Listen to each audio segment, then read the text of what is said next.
ఏముంది? అన్నా చెల్లెళ్ళు వివాహము చేసుకోవచ్చా అని ప్రశ్న అనేది వచ్చింది. రైట్.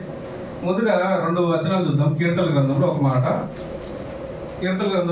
మనం చూసిన తర్వాత చూద్దాం. కీర్తన గ్రంథం 12:6 తర్వాత 19:9 వచనం చూడండి. యెహోవా మాటలు పవిత్రమైనవి, దేవుని మాటలు పవిత్రత కలిగినవి. అంటే ఏంటిది మాట? ఏంటిది? పవిత్రం, పరిశుద్ధమైనవి దేవుని యొక్క మాటలు. నెక్స్ట్ 19:9 యెహోవా యందైన భయము పవిత్రమైనది. భయము కూడా పవిత్రమైనది. అయిపోయింది అవసరం. ఇక్కడ ఏం చెప్తుంది? దేవుని యొక్క వాక్యం పవిత్రమైంది. దేవుని వాక్యాన్ని అనుసరించే వాడు కూడా, అంటే అపవిత్రుడికి దేవునితో సహవాసం కానీ చోటు కానీ లేదు. కాబట్టి అపవిత్రత లేనిది, అపవిత్రులు చేరనిది ఏంటిది? బైబిల్. అర్థమైందా? అపవిత్రత లేనిది ఏదైనా ఉందంటే బైబిల్. ఒకసారి మనం ఏం చెప్పింది బైబిల్ అనేది కనుక చూస్తే, ముందుగా లేవి కాండంలో కూడా ఉంటుంది, నేను ద్వితీయోపదేశం 2 కూడా సేమ్ ఉంటాయి. మీరు లేవి కాండం 20వ అధ్యాయం 10 నుండి 21 రాసుకోండి. లేవి కాండం 22 10 నుండి 20, 10 నుండి 21. అలాగే ద్వితీయోపదేశ కాండము 27వ అధ్యాయం 20 నుంచి 23 వచనాలు. 20 నుంచి 23 వచనాలు. అయితే మనం ఏదైనా ఒకటి చదవండి. తక్కువ ఉన్నది ద్వితీయోపదేశ కాండం కాబట్టి చదవండి. ఇంకెక్కువ ఇన్ఫర్మేషన్ కావాలంటే అక్కడ ఉంటుంది. 27వ అధ్యాయము 20 నుంచి 23. తన తండ్రి భార్యతో శయనించువాడు, అంటే ఇక్కడ ఒక రిలేషన్ చెప్తున్నాడు. తండ్రి భార్య, ఇంకా తన తండ్రి కోకను విప్పినవాడు, ఇంకా గనుక వాడు శాపగ్రస్తుడని చెప్పగా ప్రజలందరూ ఆమెను అనవలెను. అర్థమేంటి? ఆమె అంటే ఇలా చేస్తే వాడు మరణ శిక్ష పొందాలని ఎవరు చెప్తున్నారు? దేవుడు చెప్తున్నాడు. దేవుడు చెప్తే ఒకవేళ మేము చేస్తే మేము శాపగ్రస్తులు అవుతాం, మేము మరణిస్తామని ఎవరు ఒప్పుకుంటున్నారు? ప్రజలు ఒప్పుకుంటున్నారు. ఇప్పుడు చేయమన్నాడా వద్దన్నాడా? ఇదే విషయాన్ని కొరింథీయులకు రాసినటువంటి మొదటి పత్రిక 6వ అధ్యాయం 1వ వచనంలో చెప్పాడు. మీలో జాగ్రత్త కలదని కలదు ఒకటి తండ్రి భార్యను అంటే ఇప్పుడు చేయమన్నాడా వద్దన్నాడా? ఎక్కడ చెప్పింది? చూడండి. ఇంకా ఏ జంతువుతోనైనను శయనించువాడు శాపగ్రస్తుడని చెప్పగా ప్రజలందరూ ఆమెను అనవలెను. ఎందుకు? అది తప్పుగా, దేవునికి వ్యతిరేకమైనది, దేవుడు ఇవ్వని ఆజ్ఞ కనుక ఆ విధంగా చెప్తున్నాడు. తన సహోదరితో అనగా తన తండ్రి కుమార్తెతో గాని తన తల్లి కుమార్తెతో గాని శయనించువాడు. చూసారా? తండ్రి కుమార్తె, తల్లి కుమార్తె ఇద్దరిలో ఏం కనబడుతుంది? సహోదరి కదా. సహోదరి గాని, ఇక్కడ తండ్రి కుమార్తె గాని, తల్లి కుమార్తెతో గాని శయనించువాడు శాపగ్రస్తుడని చెప్పగా అంటే ఇప్పుడు సొంత చెల్లి లేదా తల్లి ద్వారా కావచ్చు, తండ్రి. ఎందుకంటే తండ్రికి ఒకవేళ బహుభార్యత్వం అనేది ఉంటే, ఇద్దరు భార్యలు ఉంటే ఇద్దరు భార్యకు పిల్లలు ఉంటారు కాబట్టి అలా తల్లి కుమార్తె అని చెప్తారు. తల్లి కుమార్తె అంటే సొంతంగా చేసుకోవాల్సి చెప్పిందా వద్దని చెప్పిందా? చేసుకుంటే శాపగ్రస్తుడు అని చెప్పింది. మరి ఎక్కడ ప్రోత్సహించింది అని అంటే ఎక్కడ ఏమి ప్రోత్సహించలేదు. నెక్స్ట్ ఇదే విషయాన్ని కనుక మనం చూస్తే, హేరోదు ఉన్నాడు, హేరోదియా. స్టెఫను తల ఎందుకు నరకబడింది? ఏం చెప్పాడు ఆయన? నీ సహోదరుని భార్యను నువ్వు చేర్చుకున్నట యుక్తం కాదని పాపం అని చెప్పాడు. కనుక ఏం చేసింది? ఆమె పగబట్టి చంపింది. అంటే ఏం చెప్పింది ఆమె? బైబిల్ ఏం చెప్పిందంటే ఒక పురుషునికి ఉండాలని చెప్పింది, ఒక స్త్రీకి ఒకడే సొంత పురుషుడు బైబిల్ చెప్పింది. ఎక్కడ చెప్పింది తప్పు చేయమని? అర్థమైంది? ఎక్కడ చెప్పింది తప్పు చేయమని? ఇంకా మనం ఆలోచిస్తే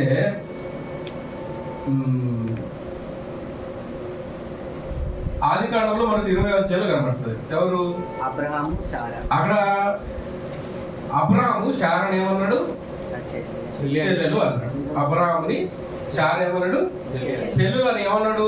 ఈమె నా చెల్లెల మాట నిజమే కానీ నా తండ్రి కుమార్తె కాదు, నా తండ్రి కుమార్తె కాదు కానీ ఏమన్నాడు? తండ్రి కుమార్తె కాదు, తల్లి కుమార్తె కాదు. ఇది ఒక పాయింట్. ఓకేనా? నెక్స్ట్, సొదొమ గొమొర్రా దాటిపోయిన తర్వాత లోతు కుమార్తెలు తండ్రితో వ్యభిచరించినట్టుగా కనబడుతుంది. ఓకేనా? యూదా తామార్. ఇప్పుడు ఇక్కడ చూస్తే వీటన్నింటిలో మనకి ఏం కనబడుతుంది అని అంటే, దేవుని యొక్క ఆజ్ఞ లేనప్పుడు అజ్ఞాన కాలం అని బైబిల్ చెప్పింది. అవునా? దేవుని యొక్క ఆజ్ఞ లేనప్పుడు. ఇప్పుడు ధర్మశాస్త్రం అంటే దేవుని చట్టం కదా, అది వచ్చిన తర్వాత చేస్తే ఏం జరుగుతుంది? పాపం అవుతుంది. ఆజ్ఞ లేనప్పుడు జరిగినటువంటి సంఘటనలు, అంటే ఆజ్ఞ లేనప్పుడు జరిగినటువంటి సంఘటనలు. మీకు అర్థం కావాలంటే, చాలా మందికి ఇష్టమైన సినిమా ఏంటంటే ఆ నలుగురు అనే సినిమా చాలా మందికి ఇష్టం. ఆ సినిమాలో ఆయన చాలా మంచి పనులు చేస్తాడు. ఒరిజినల్ గా చివరికి ఏమైపోతాడు? ఆయన చచ్చిపోతాడా? ఏం చేస్తాడు? సూసైడ్ చేసుకుంటాడు కదా. సూసైడ్ చేసుకుంటే ఆయన కళ్ళు దానం చేయాలని వచ్చి తీసుకోవాలనుకున్నప్పుడు, కలెక్ట్ చేయాలనుకున్నప్పుడు ఏం జరుగుతుంది? అప్పటికే ఈయన సూసైడ్ చేసుకొని చనిపోయాడు కనుక అవి పనికి రావని చెప్పేస్తారు. ఆయన కళ్ళు పనికి రావని చెప్తారా, ఆయన పనికి రావని చెప్తారా? వాళ్ళు ఆయన చేసిన చాలా మంచి పనులు ఉన్నాయి. ఈ విషయం తెలిస్తే ఆయన మన పేరు పోద్దని ఏం చెప్పరు? సూసైడ్ చేసుకున్నాడని. కానీ దేవుడు అలా చెప్పాడు. ఎంత మంచోడైనా, ఎంత ఇష్టడైనా, దావీదు లాంటి వాడైనా, అబ్రహాం లాంటి వాడైనా, ఎవడైనా మంచి చేస్తే మంచి చెప్తాడు, చెడు చేస్తే అర్థమైందా? ఎందుకంటే అది చరిత్ర పుస్తకం. చరిత్రలో ఏం జరిగింది అదే రాయాలా వద్దా? అప్పుడే కదా చరిత్ర పుస్తకం. లేకపోతే కల్పిత పుస్తకం అవుతుంది. ఆత్మకథలు అయితే ఆత్మకథలు ఏముంటాయి చెప్పండి? నేనండి నా పరిపాలన కాలంలో చాలా మంది అమ్మాయిలు అనుభవించారని అని చెప్తారా? నా ఆత్మ ఎంత పరిశుద్ధమో అని చెప్తారు. అంతేనా? ఏ స్వీయ ఆత్మకథకైనా తన మంచినే రాస్తారు తప్ప తన చెడు ఎవరు? ఎంత అబద్ధికులు చూడండి తను కదా. కానీ బైబిల్ అట్లాంటిది కాదు. మంచి చేస్తే మంచి చెప్పింది, చెడు చేస్తే చెడు. దావీదు తన జీవితంలో చేయరాని తప్పదే చేశాడు కదా. నా ఇష్టానుసారమైన మనుషులని దానికి విడిచిపెట్టాడా? రాయకుండా ఎవరన్నాడు తెలుసా? ఎవరన్నాడు? నాతను పంపించి నువ్వు తప్పు చేసావు, పాపం చేసావు అని చెప్పాడు. చెప్పాడా లేదా? అసలు సొదొమ గొమొర్రాలు ఎందుకు నాశనం అయ్యాయి? పర శరీరానుసారం కనుక ఏమైంది? నాశనం అయ్యింది. పర శరీరాన్ని ఆశించారు కాబట్టి తనది కానీ, సొంత పురుషుడు కానీ, స్త్రీని కానీ ఆశించకుండా మిగిలిన వాళ్ళు ఎవరు ఆశించినా అది పర శరీరానుసారులు కనుక వాళ్ళందరూ ఏం చేశాడు? భస్మం చేశాడు కదా. భస్మం చేశాడు అంటే విపరీత వాదానికి వెళ్ళాడు కనుక ఆజ్ఞ లేకపోయిన వాళ్ళందరినీ కూడా చంపేశాడు. ఆజ్ఞ లేనప్పటికీ అప్పటికి వాళ్ళ విపరీత క్రియలను బట్టి వాళ్ళందరినీ ఏం చేశాడు? మరి ఇప్పుడు ఇక్కడ ఆలోచిస్తే వాళ్ళు తప్పు చేశారని చెప్పడానికి ఏం చేస్తున్నాడు? చరిత్ర రాశాడు అంతే. జీవితంలో చరిత్ర ఏం చేశాడు? తప్పు చేస్తే తప్పని రాశాడు, మంచి చేస్తే మంచి అని రాశాడు. అప్పుడు తప్పు చేసినప్పుడు రాస్తే అది బైబిల్కి ఆపాదించడం ఎంతవరకు కరెక్ట్ చెప్పండి? ఉన్నది ఉన్నట్టుగా రాస్తే బైబిల్ అశ్లీలత ఉంది అంటే ఎట్లుంటది? అసలు దానికి దీనికి ఏంటి సంబంధం? తప్పు అన్నాడా లేదా? ఏం జరిగింది చూడండి. లోతు నీతిమంతుడు అన్నాడా లేదా? దేవుడు అన్నాడు. అయితే ఆ లోతుమంతుడైన నీతిమంతుడైనటువంటి ఆ లోతు జీవితంలో ఏం జరిగిందో ఒకసారి మనం కనుక చూస్తే 19వ అధ్యాయము 31. 19:31. అట్లుండగా అక్క తన చెల్లెలితో, మన తండ్రి ముసలివాడు సర్వలోక మర్యాద చొప్పున మనతో పోవుటకు లోకంలో ఏ పురుషుడు లేడు. వాళ్ళు అనుకుంటున్నారు, ఏమనుకుంటున్నారు? ప్రపంచంలో ఇంకెవ్వరు కూడా లేరని వాళ్ళు అనుకున్నారు. ప్రపంచంలో ఏ మనుషుడు కూడా లేడు ఈ విపత్తును బట్టి అనుకుని ఏమనుకుంటున్నారు? ఏ పురుషుడు లేడని. ఉన్నాడు నమ్మితే చేస్తారా? ఉన్నాడు నమ్మితే అంటే వాళ్ళకు ఏ అవకాశం లేదని వాళ్ళు అనుకుంటున్నారు అంతే. లేడు అని పదం ఎందుకు చెప్తుంది అక్కడ బైబిల్? వాళ్ళు అనుకున్న ఉద్దేశం చెప్తుంది.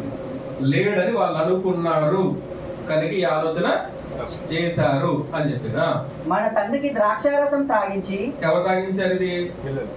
లోతు తాగాడా వీళ్ళు తాగించారా? ఇంటెన్షన్ ఏంటి? ఏ పురుషుడు లేడు, ఈయన ముసలోడు అయిపోయాడు, మనకు ఆదరించే వాళ్ళు లేరని వాళ్ళు అనుకున్నారు అంతే. కానీ వాస్తవం కాదు. వీళ్ళు కూడా అనుకుంటున్నారు కానీ అది వాస్తవం కాదు. అతనితో శయనించి మన తండ్రి వలన సంతానం కలుగజేసుకుందాము రమ్మని చెప్పాను. ఆ రాత్రి వారు తమ తండ్రికి ద్రాక్షారసం త్రాగించిన తర్వాత అతని పెద్ద కుమార్తె లోపలికి వెళ్లి తన తండ్రితో శయనించెను. కానీ ఆమె ఎప్పుడు శయనించెనో ఎప్పుడు లేచిపోయానో అతనికి తెలియలేదు. పాయింట్ నోట్ చేసుకోండి. అతనికి తెలిస్తే చేస్తాడా? చేయడు. అతనికి తెలియలేదు. మరి తెలియకపోతే లోతు చేసినాడు మీరు ఎందుకు చెప్తున్నారు? లోతు చేశారు మీరు ఎందుకు చెప్తున్నారు? లోతు కుమార్తెలు అనుకున్నారు ఆ విధంగా. లోతు ఎవరు? నీతిమంతుడు. కానీ ఆయన బాగా మత్తుడై ఉన్నప్పుడు వీళ్ళు ఏం చేశారు? పాపం చేసినట్టు కనపడుతుంది. అది ఎవరి తప్పు? అది కుమార్తెల తప్పు కానీ ఆయన తప్పు కాదు. ఆయన తెలియదు అసలు ఆజ్ఞ తప్పుడు. ఆజ్ఞ కూడా లేదు, ఆజ్ఞ అనేది లేదు ఆయనకు. అది తెలియదని బైబిల్ చెప్తుంది. వాళ్ళు ఎప్పుడు వచ్చారో ఎప్పుడు వెళ్ళారో కూడా తెలియనంత భక్తులు ఆయన ఉంచినట్టుగా కనపడుతుంది. తెలియదని బైబిల్ చెప్పిన తర్వాత ఇంటెన్షనల్ గా చేశారని చెప్పడం ఎంతవరకు కరెక్ట్? పోనీ ఆ ఒక్క విషయాన్ని దాచిపెడితే దేవుడు రాయించుకోలేడా? బైబిల్ రాయించలేడా? ఎందుకు రాయించాడు? తప్పు చేస్తే తప్పని ఖచ్చితంగా ఖండించింది బైబిల్. ఎందుకంటే అది చరిత్ర. మీరు చరిత్ర హిట్లర్ గురించి పాఠాలు ఉండవా? స్వాతంత్రం గురించి తీసేయండి. మరి తీసేయండి. ఎందుకు తీసేయాలి? ఎందుకు తీసేయాలంటే ఏం చెప్తారు? మంచి ఎక్కడ ఉంది? స్వాతంత్రం ముందే ఉంది. హింసే కదా. జలియన్ వాలాబాగ్ ఎడదది హింస. ఏం చేశారు? వీళ్ళంతా కూడుకుంటే వాళ్ళందరినీ కాపులు చేసి చంపేశారు కదా. అది తీసేస్తారా? మరి చెడు జరిగింది కదా తీసేస్తారా? తప్పు జరిగిందని తీసేస్తారా? చరిత్ర మంచి చెప్తే మంచి, చెడు చెప్తే చెడు, ఏదైనా సరే ఉండాలి, రెండు ఉండాలి. ఉన్నది ఉన్నట్టుగా చెప్పడమే చరిత్ర. ఎవరు చరిత్ర చెప్పాడు ఇప్పుడు? లోతు చరిత్ర ఎవరు చెప్తున్నారు? దేవుడు చెప్తున్నాడు. మనం ఎలా ఉండాలో ఆజ్ఞలు చెప్తున్నాయి, వాక్యం చెప్తుంది. లోతు కుమార్తెల విషయంలో చరిత్ర ఏం జరిగిందో దేవుడు చెప్తున్నాడు. అది చరిత్రగా, చరిత్ర పుస్తకముగా నువ్వు ఆలోచన చేయాలి. ఇది మొదటిది. అయితే లోతు దగ్గర అంటే ఆయన తెలియకుండా జరిగింది కదా, ఆదాం టైంలో అయిపోలేదు. నేను చెప్తాను. రైట్, అయిపోయింది కదా. ఇది మొదటిది. ఇక రెండవది అతి ప్రాముఖ్యమైనది చెప్తాను. అతి ప్రాముఖ్యమైనది ఏంటంటే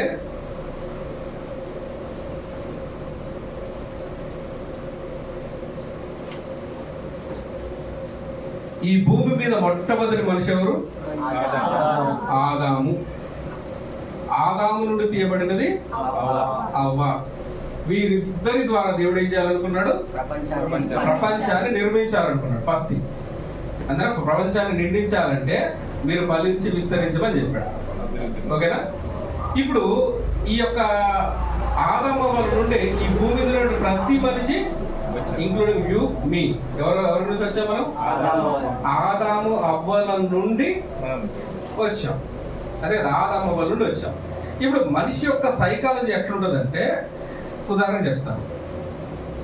ఇప్పుడు ఒకవేళ ఇద్దరు అన్నదమ్ములు ఉన్నారనుకోండి, వీళ్ళిద్దరిలో ఉన్నటువంటి బ్లడ్ ఎవరిది? తల్లిదండ్రులదే కదా. అన్న చెల్లెలు ఉన్నారనుకోండి, వీళ్ళిద్దరిలో ఉన్న బ్లడ్ ఎవరిది?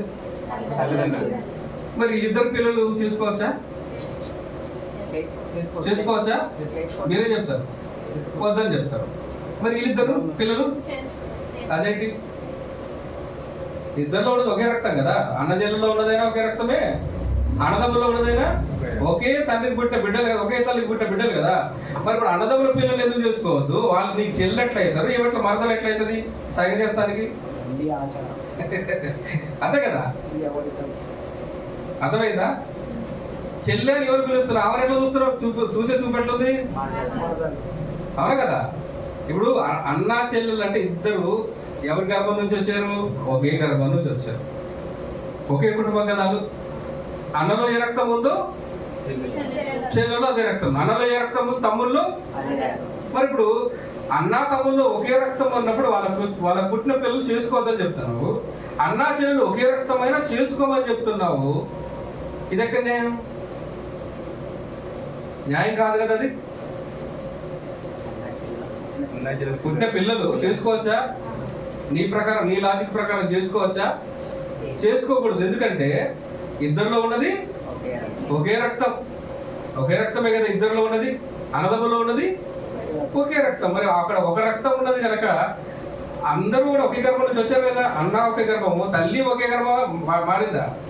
చెల్లి ఏ గర్భం నుంచి వచ్చింది? అదే గర్భం నుంచి వచ్చింది. మరి ఇప్పుడు ఏ లెక్క ప్రతిపదికన నువ్వు చెల్లె కుమార్తెను చేసుకోవచ్చు చెప్తాను నాకు చెప్పాలి. వరుస నువ్వు క్రియేట్ చేసుకున్నావు. వరుస ఎవరు క్రియేట్ చేసుకున్నారు? నువ్వు క్రియేట్ చేసుకున్నావు. ఆమె ఏమవుతుంది అంటే బైబిల్లో ఎక్కడ కూడా మరదలు అనే పదం లేదు. బైబిల్లో ఎక్కడ కూడా మరదలు అనే పదం ఉండదు. అందరూ కూడా ఏమవుతారు? సహోదరులే అవుతారు, సహోదరులే అవుతారు. అర్థమైందా? ఇప్పుడు అన్నలో ఉన్నది అదే, తమ్ముల్లో ఉన్నది అదే రక్తం. అన్నలో ఉన్నది అదే రక్తము, చెల్లిలో ఉన్నది అదే రక్తం. కానీ ఎవరికి ఇస్తావు? నువ్వు ఒక అన్నగా నీ తమ్మునికి కుమార్తెకి ఇస్తావా, నీ చెల్లె కుమార్తెకి ఇస్తావా? ఎట్లా ఇస్తారు? ఏంటి డిఫరెన్స్? ఇక్కడ నీ మనస్సాక్షి అనేది ఒకటి ఇది తప్పు, ఇది రైట్ అని నిర్ణయించుకున్నావు. ఇది నిర్ణయించుకున్నారు. ఫస్ట్ ఇది గుర్తుపెట్టుకోవాల్సిన విషయం. అయినా కానీ మిమ్మల్ని ఒప్పిస్తాను, బైబిల్ రైట్ అని నిరూపిస్తాను. ఫస్ట్ థింగ్, ఇప్పుడు ముస్లిమ్స్ ఉన్నారు అనుకోండి. మీరు ఎప్పుడైనా హాస్పిటల్కి వెళ్ళి ముస్లిమ్స్ వస్తే చూడండి ఒకసారి, వాళ్ళకి వాళ్ళ పుట్టిన పిల్లలకి అంగవైకల్యం కానీ మానసిక లోపం కానీ ఉంటుంది. చూసారు ఎప్పుడన్నా? సొల్లు కాచుకుంటూ చూసారు ఎప్పుడన్నా? ఎంతమంది చూసారు? చేయొద్దండి. మీకు వాళ్ళకి తెలుసు అనమాట. అయితే చాలా మందికి ఏ లోపం ఉంటుంది? అంగవైకల్యం కానీ మానసిక లోపం ఉంటుంది. కారణం ఏంటిదంటే అక్క చెల్లెళ్ళ పిల్లలు చేసుకుంటారు కాబట్టి వాళ్ళకి సమస్య గురించి చెప్తారు ఫస్ట్, తర్వాత రీజన్ చెప్తారు. సెకండ్, మ్యారేజ్ చేసుకోవద్దు, ఈరోజు ఎక్కువైపోయింది కదా అంటే తప్ప నువ్వు చెప్పగానే చెప్తున్నావు. ఏ తప్పని చెప్తున్నావు?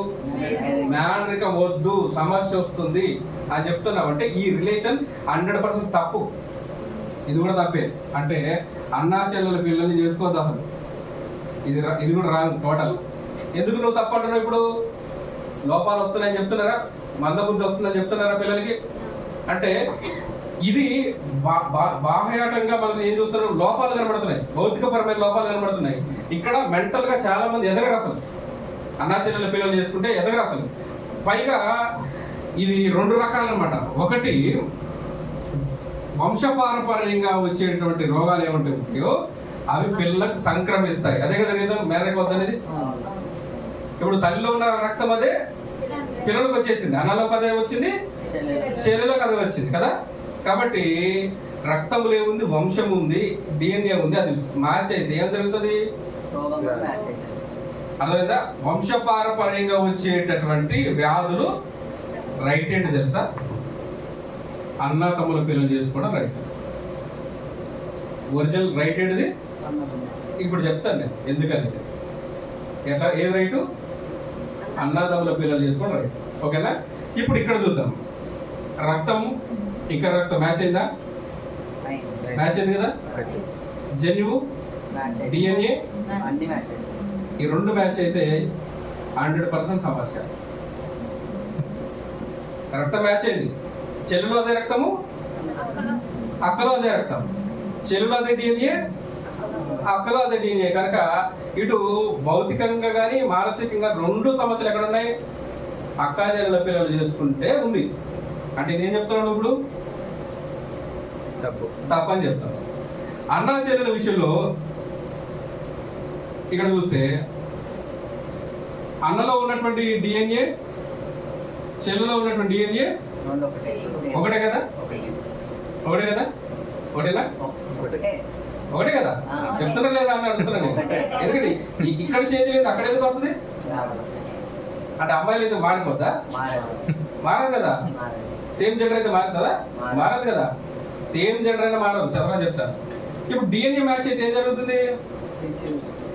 డిసీజ్ వస్తున్నాయి కదా. అంటే DNA లోపాలు ఫస్ట్ వస్తాయి. ఓకేనా? అయితే రక్తం మాత్రం ఒకటి కాదు. అమ్మకు వచ్చిన భార్య రక్తం వేరు, చెల్లెల రక్తం వేరు కదా. పిల్లలు పుట్టాలంటే అన్న భార్య నుంచి భార్యగా ఇచ్చేది రక్తం. ఇప్పుడు రక్తం ఎట్లా మ్యాచ్ అయ్యింది? స్త్రీలు అయితే మ్యాచ్ అయ్యింది, కానీ రక్తం ఎట్లా మ్యాచ్ అయ్యింది? భార్య వేరే స్త్రీ, ఆమె రక్తం వేరు, చెల్లెల రక్తం మాత్రం తనదే. చెల్లెలు తనది కాబట్టి డిఎన్ఏ మ్యాచ్ అవుతుంది. ఏది మ్యాచ్ కాదు? రక్తం మ్యాచ్ కాదు. ఎంతమందికి అర్థమైంది? కొంచెం ఆకలి అయితే అనిపిస్తుంది, అలా తిరుగుతున్నట్టు అనిపిస్తుంది, ఇంకా చాలా ఉంటాయి. కానీ కొద్దిగా ఓపిక పట్టి ఏమర్థమైంది? అది అర్థం కాలేదు. మొట్టమొదటిది, ఇప్పుడు ఒకే తల్లి గర్భంలో నుంచి వస్తే ఇద్దరికి రక్తం, అన్నజల్లలైనా అన్నదమ్ములైనా అక్కజల్లలైనా రక్తం ఒకటేనా కదా? డిఎన్ఏ ఒకటే కదా? ఓకేనా? రక్తము జన్యు ఉంటుంది లోపల, డిఎన్ఏ అంటారు దాన్ని. రెండు మ్యాచ్ అవ్వద్దు. ఇక్కడ చూస్తే తల్లే కంటది కదా, ఇక్కడ చెల్లె కంటది, అక్క కంటది, కానీ స్త్రీలు కదా ఇక్కడ. కానీ స్త్రీ రక్తం ఒకటే కదా. ఇప్పుడు ఏం పుట్టే కుమార్తె ఉంది అనుకోండి, కొడుకు గారి కుమార్తె ఉందంటే అక్కడ ఏమవుతుంది? అక్కడ ఈమె రక్తం మ్యాచ్ అయింది, ఈమె రక్తం మ్యాచ్ అయింది, ఈమె జన్యు మ్యాచ్ అయింది, ఈమె జన్యు మ్యాచ్ అయింది. అవునా? సమస్య వస్తుంది అనమాట అక్కడ వాళ్ళ పిల్లలకి. రెండు కంటిన్యూ అవుతున్నాయి, సమస్య వచ్చింది. ఇక్కడికి వచ్చేసరికి అన్న చెల్లె ఉన్నారు చూసారా? ఇక్కడ ఏం జరిగిందంటే అన్నలో ఉన్నటువంటి డిఎన్ఏ చెల్లెలో ఉన్న డిఎన్ఏ సేమ్ అయింది, కానీ అన్న భార్య ఉంటది కదా, ఆమె రక్తము చెల్లె రక్తం ఒకటేనా? తన రక్తం ఒకటేనా? కాదు కదా. ఇప్పుడు బ్లడ్ గ్రూప్ అనేది మారింది, బ్లడ్ అనేది మారింది, బ్లడ్ గ్రూప్ కాదుగా, బ్లడ్ మారింది.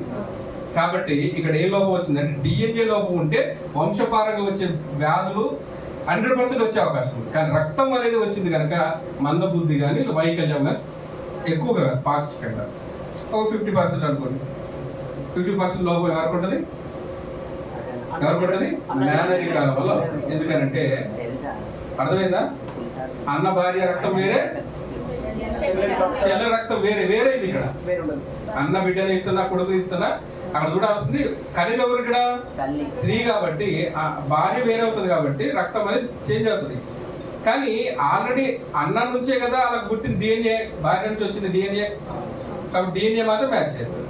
డిఎన్ఏ మ్యాచ్ అయితే వంశపారంగా వచ్చేవి సంక్రమిస్తాయి, కాకపోతే కొద్దిగా పాక్షికంగా. ఎందుకంటే ఈ స్త్రీ కనుక ఎవరో ఒకరు భార్య కానీ చెల్లెలు కానీ బలంగా ఉన్నారు అనుకోండి, వంశపారంగా కొంచెం వ్యాధులు అనేవి తగ్గే అవకాశం ఉంటుంది ఒకరిని బట్టి. అది అన్నదమ్ములు అనుకోండి, అన్నదమ్ములు అయితే ఈయన భార్య వేరే, ఈయన భార్య వేరే, వీళ్ళిద్దరు ఒక తల్లికి పుట్టిన వీళ్ళిద్దరు మాత్రం ఎక్కడ సమస్య. రక్తం మ్యాచ్ కాదు, డిఎన్ఏ మ్యాచ్ కాదు, తల్లి నుంచి ఏ మ్యాచ్ కాదు. అందుకోసమే లేవీలు ఎవరు చేసుకుంటారు? లేవీలు చేసుకుంటారు. యూదా వాళ్ళు ఎవరు చేసుకుంటారు? యూదాలే చేసుకుంటారు. బెన్యామిన్ ఎవరు చేసుకుంటారు? ఎందుకు చేసుకుంటారు? జేమ్స్ కాబట్టి చేసుకుంటారు.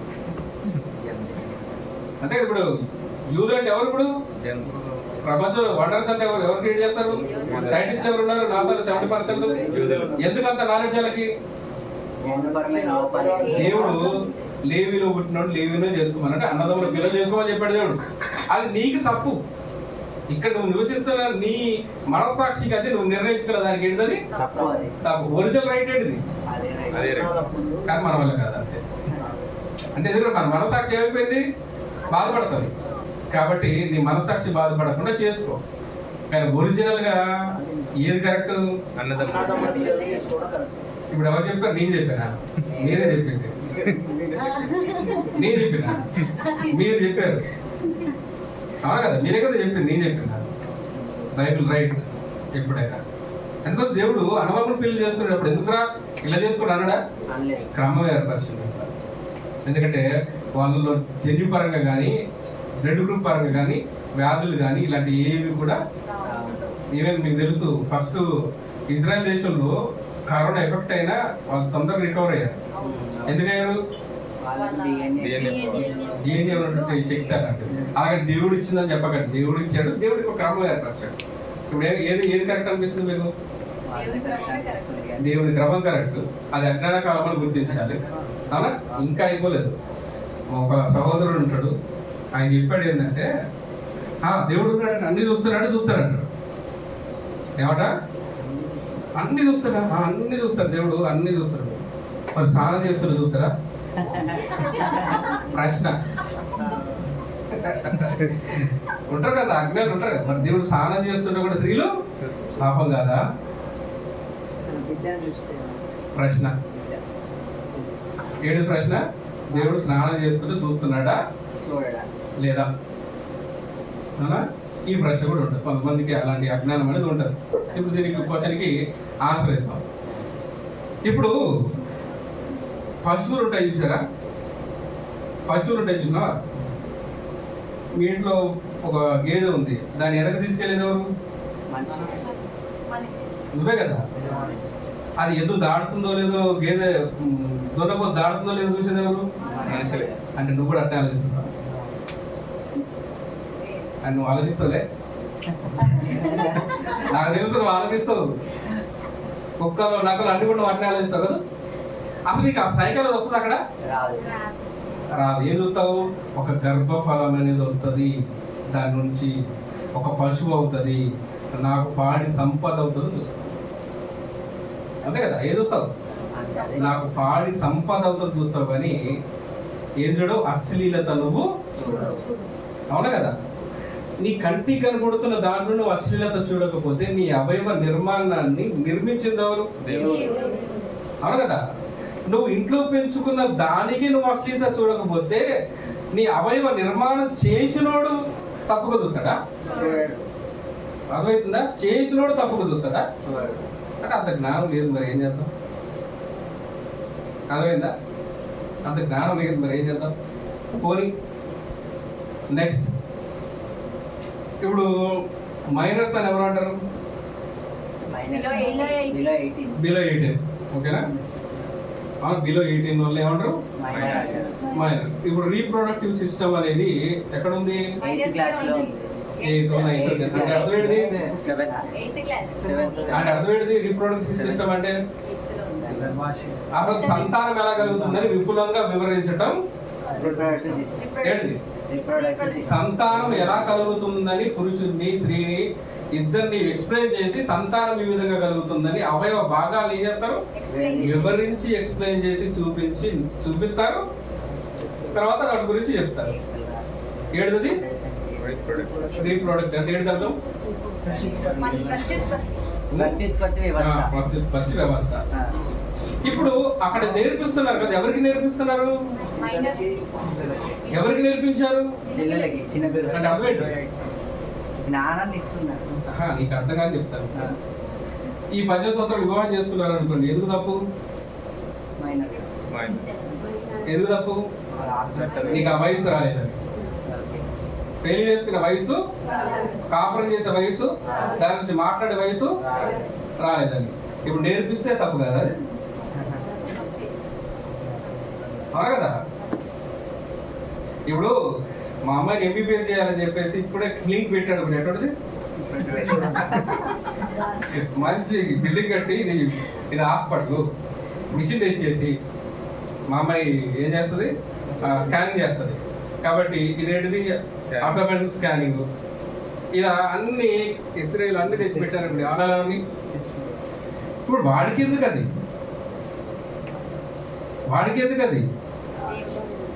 అవును కదా. అది రహస్యంగా ఉంచవలసినది. అది వివాహం ఎలా ఉన్నది? మరియా నేను పురుషుని ఎరుగని అంటే అర్థం ఏంటి?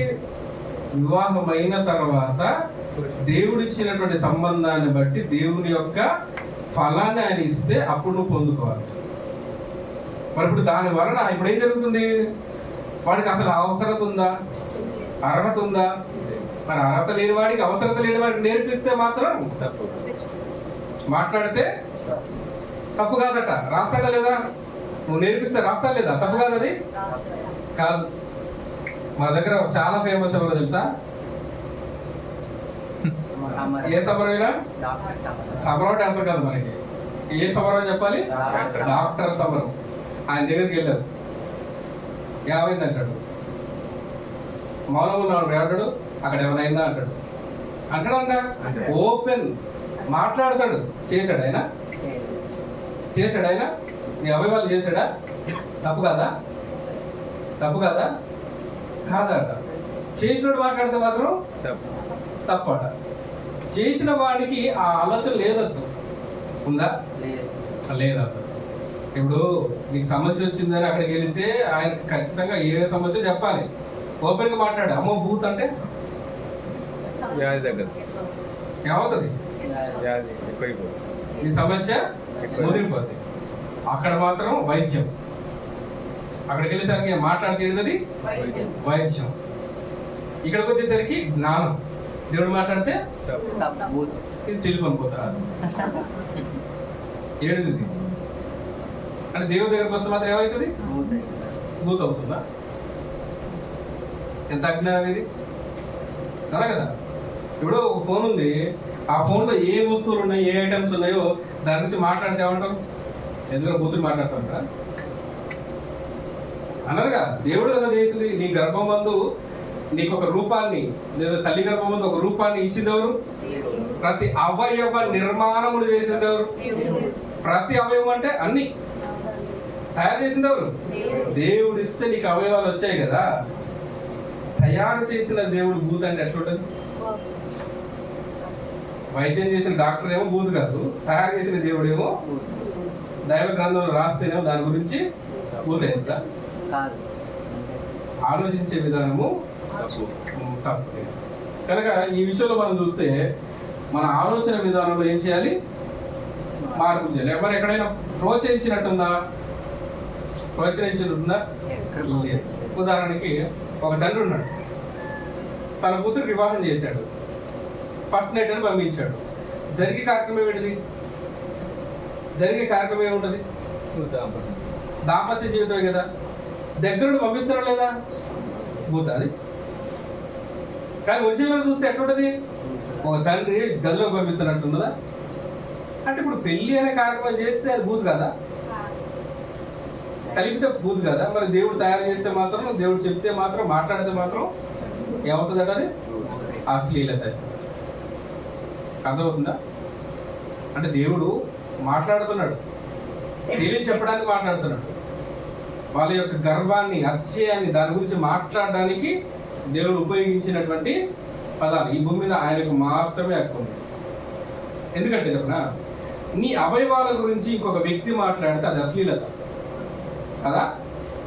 నీ అవయవాల గురించి ఇంకొక వ్యక్తి మాట్లాడితే అది అశ్లీలత అవుతుంది, కానీ చేసిన వాడు మాట్లాడితే మాత్రం కాదు. ఇంత డిఫరెన్స్. చేసిన వాడు, నీ అవయవాల నిర్మాణమును జరిగించిన వాడు ఎవరంటే దేవుడు. ఎందుకు చేశాడు నిన్ను? ఒక పురుషునిగా చేశాడంటే, ఒక స్త్రీగా చేశాడంటే ఆయనకు ఒక సంకల్పం ఉంది. అందుకోసం ఏం చేశాడు?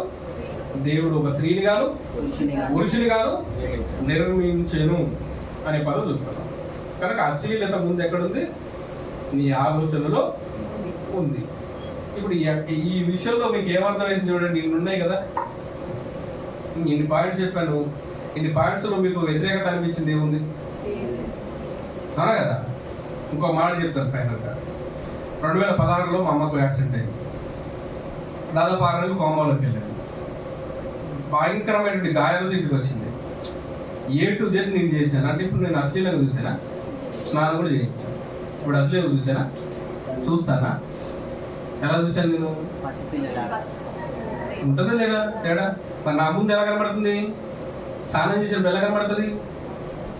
నగ్నంగానే కదా, నగ్నంగా కనబడింది. అయినా చేశారా లేదా?